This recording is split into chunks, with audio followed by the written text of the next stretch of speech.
시청자 여러분 안녕하십니까? 5월 28일 목요일 뉴스투데이 경남 지금 시작합니다. 먼저 오늘의 주요 뉴스입니다. 산청 한방 항로화 산단 조성 사업의 사후 환경 영향조사서가 거짓으로 작성된 사실이 확인됐습니다. 측정 대행업체는 3개월 영업정지 처분을 받았습니다. 창원 국가산단의 필지를 분할하는 문제가 논란입니다. 소규모 필지 분할을 제한하는 조례가 상위법에 저촉된다며 이를 폐지하자는 움직임 때문인데 노동계의 반발이 거셉니다. 경남도청이 임기제 공무원 증원을 놓고 시끄럽습니다. 도정에 필요한 전문 인력을 외부 충원한다는 의도지만 과도한 증원과 낙하산 채용 논란 등으로 반발을 사고 있습니다. 유치원과 초등학교 1, 2학년, 중3과 고2 학생들이 등교를 했습니다. 그 현장 다녀왔습니다. 산청 한방 항로화 일반산업단지 조성 사업의 사후 환경 영향조사서 일부가 거짓 작성된 것으로 확인됐습니다. 법이 정한 대로 측정하지 않고 제대로 측정한 것처럼 꾸민 건데요. 측정 대행업체는 행정기관으로부터 3개월의 영업정지 행정처분을 받았습니다. 신동식 기자가 보도합니다. 산청군 금서면 평촌리에 조성된 산청 한방 항로화 일반산업단지. 15만 8천 제곱미터터의 산업시설 용지와 복합 용지를 갖추고 분양 중입니다. 산청 한방 항로화 일반산업단지는 지난 2014년 공사를 시작해 지난해 11월 준공 인가를 받았습니다. 관련법은 산업단지를 조성하면 주변 환경 영향을 조사해 사후 환경 영향 조사서를 환경부에 제출하도록 돼 있습니다. 하지만 지난 2018년 하반기와 2019년 상반기 사후 환경 영향 조사서는 허위였습니다. 대기와 소음, 진동 분야에서 측정 기간과 시간, 횟수를 지키지 않고 임의로 측정 결과를 작성한 것으로 드러났습니다. 이 때문에 조사를 대행한 업체는 3개월의 영업정지 행정 처분을 받았습니다. 분기별로 해야 되는 기간이 있더라고요. 그 기간에도 맞추지 않았고 날짜도 안 맞고 그 산출한 내역에서도 모두 다 측정하지 않았고. 낙동강유역환경청은 최근 전문위원회를 열어 문제가 된 사후 환경 영향 조사서를 거짓으로 검토 의결했습니다. 환경시 측정하는 부분이 조금 문제가 있어서 그걸 저희가 절차대로 지금 거짓으로 작성된 게 맞는지 아닌지 그거를 판단하고 있거든요. 낙동강청은 다음 달 9일 환경영향 평가 협의회를 열고 사후 환경영향 조사서 거짓 작성 여부를 최종 심의 의결할 계획입니다. MBC 뉴스 신동식입니다. 창원 국가산단의 필지를 분할하는 문제가 또다시 논란이 되고 있습니다. 소규모 필지 분할을 제한하는 조례가 상위법에 저촉된다며 5년 만에 폐지하려는 움직임이 있기 때문인데요. 노동계의 반발은 거셉니다. 신은정 기자가 취재했습니다. 아파트처럼 여러 층의 건물에 기업 여러 곳이 입주하는 지식산업센터. 한때 아파트형 공장으로 불렸지만 첨단 산업 입주가 증가하는 현실을 반영해 지식산업센터로 이름이 변경됐습니다. 전국의 지식산업센터는 1000여 곳, 그러나 창원에선 건립이 제한적입니다. 소규모 필지 분할을 막기 위해 산업용지 10,000제곱미터 이상일 때는 건립할 수 없도록 제한한 조례 때문입니다. 하지만 상위법엔 지식산업센터 입주를 조례로 규정하도록 위임하지 않고 있어 상위법 저촉 때문에 조례 제정 5년 만에 폐지 조례안이 입법 예고됐습니다. 상위 법령에 근거가 없는 그런 조례고 1만 해배 이상의 그 땅에다가 산업용지에다가 지식산업센터 건립하려고 하는 그런 기업들에게는 그 불이익이나 당장 부작용을 우려하는 목소리가 제기되고 있습니다. 우선 지식산업센터 건립 제한이 풀리면 토지가 분할돼 부동산 투기로 이어지기 쉽고 대기업이 떠난 자리에 영세 제조업이 들어서 양질의 일자리도 잃을 수 있다는 우려 때문입니다. 지식산업센터라는 이름으로 했지만 사실은 ICT와 관련이 없는 그런 업체들이 입주해 있는 게 현실입니다. 또다시 지식산업센터를 확대한다는 것에 대해서는 공단을 부동산 투기장으로 바꾸는 것. 5년 전 주도적으로 조례를 제정하며 필지 분할을 억제해왔던 창원시는 시대적 흐름이라며 최근 입장을 바꿔 조례 폐지에 동참하고 있습니다. 앞으로는 단순한 제조업만 가지면 안 되거든요. 그래서 이런 IT, ICT 기업이 결국은 미래 산업을 이끌어갈 수밖에 없습니다. 그래서 그런 측면에서 지금부터라도 IT, ICT 기업을 빨리 유치하고 찬반 논란이 거센 가운데 해당 조례는 다음 달 창원시 의회 정례회에서 논의될 예정입니다. MBC 뉴스 신은정입니다. 요즘 경남도청이 임기제 공무원 증원을 놓고 시끄럽습니다. 도청 운영에 필요한 전문 인력을 외부에서 충원한다는 의도지만 과도한 증원과 또 낙하산 채용 논란 등으로 노조는 반발하고 있습니다. 이 소식은 윤주아 기자가 보도합니다. 도청 건물에 3장의 현수막이 내걸렸습니다.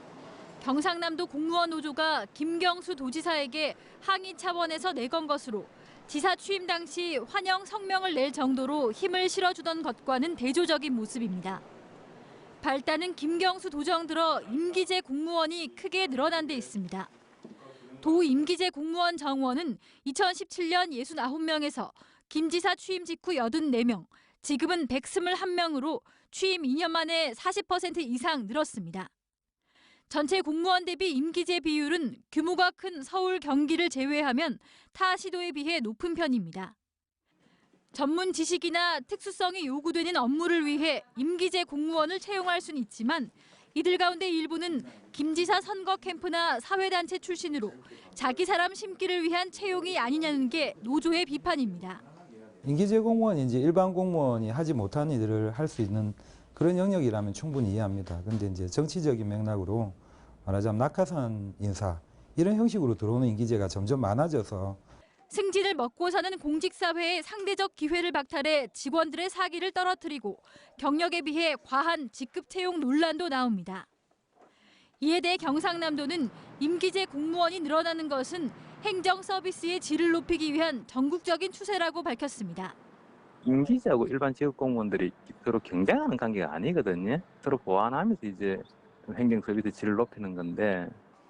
전문성을 빙자한 코드 인사라는 비판이 아니라 특정 분야 경험자 채용을 통해 다양한 행정 수요에 대응한다는 임기제 취지를 극대화할 수 있는 해법 찾기가 필요해 보입니다. MBC 뉴스 윤주화입니다.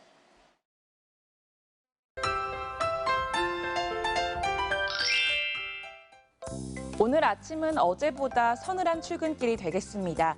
아침 기온이 어제와 비교해 1에서 3도가량 낮은데요. 낮에는 기온이 크게 오르면서 조금 더운 날씨가 예상됩니다. 오늘 창원의 아침 최저 기온 14도, 진주 11도에서 시작합니다. 낮에는 창원 25도, 진주 26도까지 오르겠습니다. 어제에 이어 오늘도 낮과 밤의 일교차가 큽니다. 경남 내륙을 중심으로 일교차가 10도 이상 크게 나겠는데요. 이 큰 일교차는 당분간 지속될 것으로 보이면서 건강관리 잘해주시길 바랍니다. 위성영상 보시면 오늘 구름 많은 날씨를 보입니다. 미세먼지 농도는 보통 수준 보이겠습니다. 오늘 예년 이맘때 기온을 보입니다. 아침 기온부터 보시면 밀양 12도, 양산 14도에서 시작하고요. 낮에는 밀양 28도, 함안 27도까지 오르겠습니다. 서부 지역 보시면 거창 11도, 산청 12도에서 시작합니다. 낮에는 거창 26도, 합천 28도까지 오르겠습니다. 바다의 물결은 최고 1.5m까지 일겠습니다. 앞으로 뚜렷한 비 소식 없이 맑은 날씨가 이어지며 기온은 평년 기온과 비슷하겠습니다. 날씨 정보였습니다. 지난주 고3 학생들이 등교한 데 이어서 어제부터는 유치원생과 초등학교 1, 2학년, 중3과 고2 학생들이 등교를 했습니다.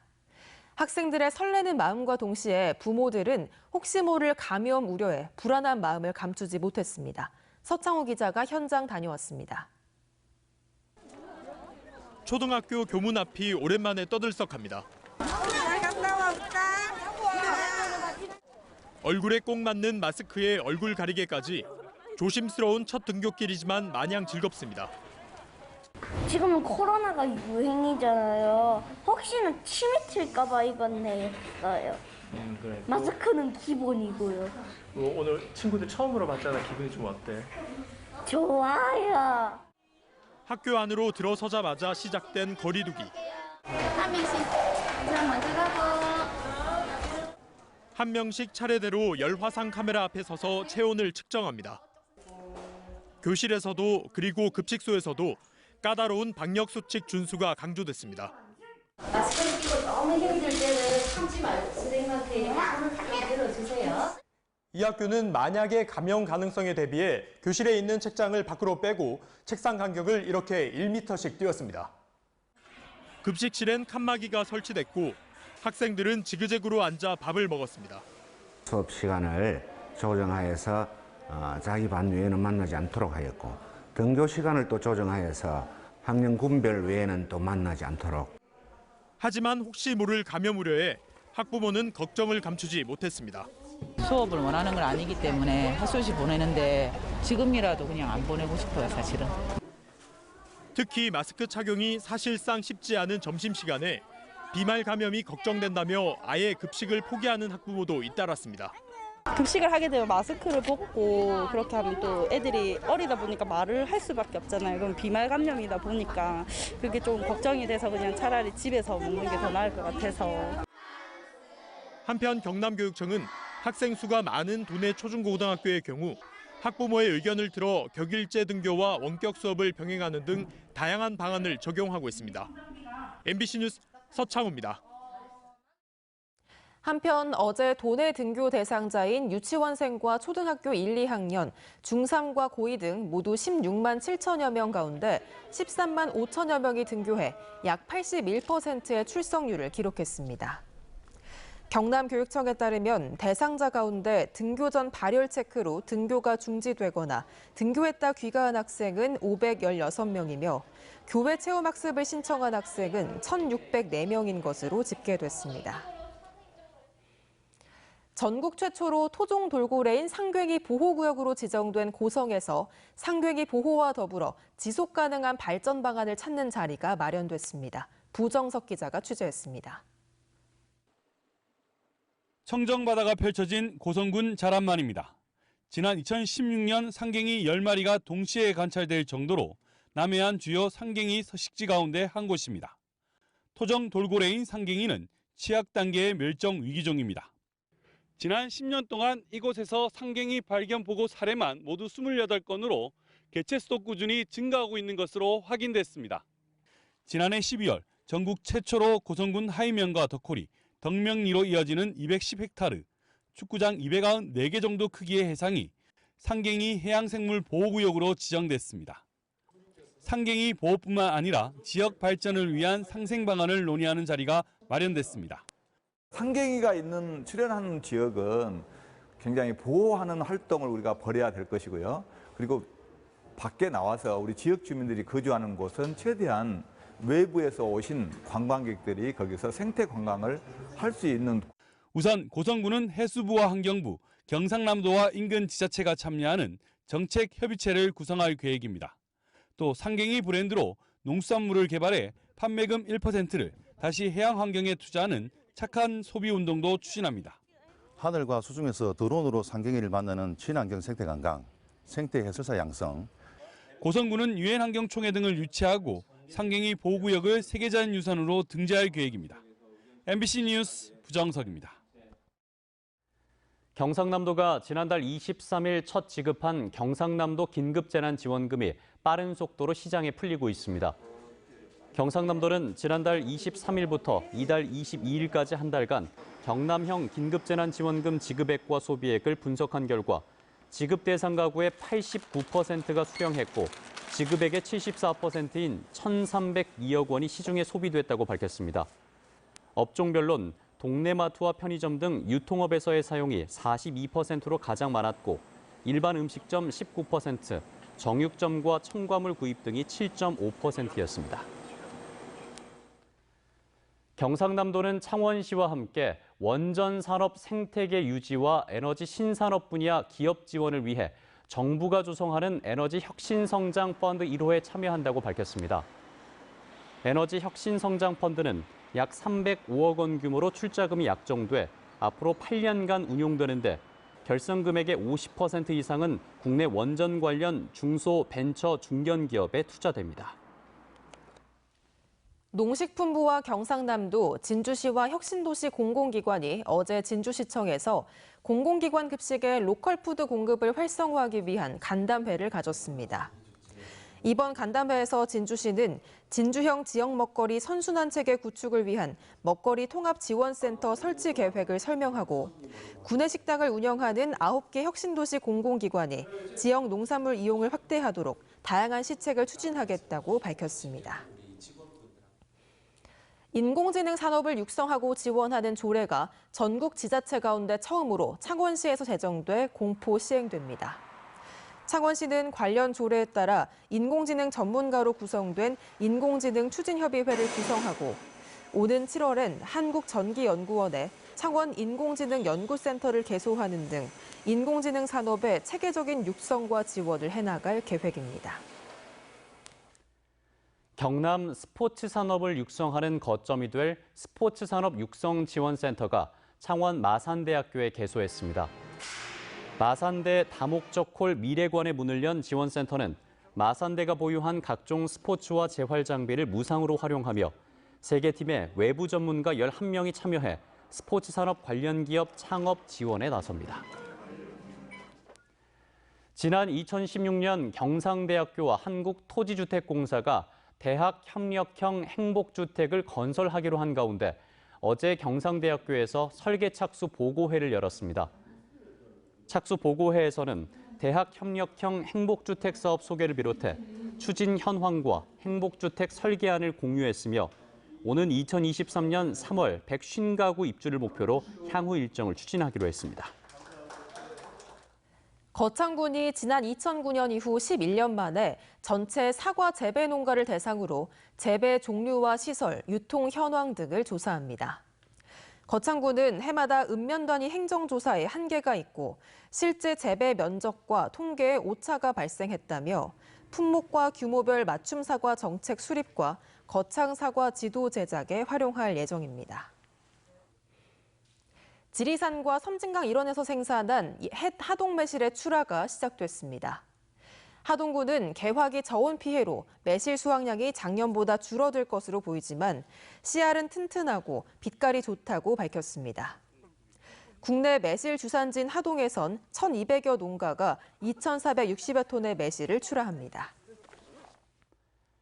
김해 시가 정보통신 기술을 기반으로 한 ICT 지역 건강 돌봄 체계를 구축합니다. 이번 사업은 통합 돌봄 대상 노인들의 건강 상태를 정보통신 기술이 접목된 건강 측정 키트로 측정해 지역 의원에서 추적하고 고위험군 환자는 대학병원에서 관리하는 것입니다. 김해시는 앞으로 1년 동안 진영읍과 내외동, 장유 3동 3곳에서 시범 운영을 시작합니다. 창원시가 추진하는 가칭 산업 노동 역사박물관 설립을 위해 관계 기관들이 협력하기로 했습니다. 창원시와 창원상이 한국산업단지공단 등 6개 기관과 단체는 어제 상호 협력 협약을 체결하고 창원시가 720억 원의 국비와 시비를 투입하는 가칭 산업 노동 역사박물관 설립에 힘을 모으기로 했습니다. 뉴스투데이 경남 저희가 준비한 소식은 여기까지입니다. 함께해 주신 여러분 고맙습니다.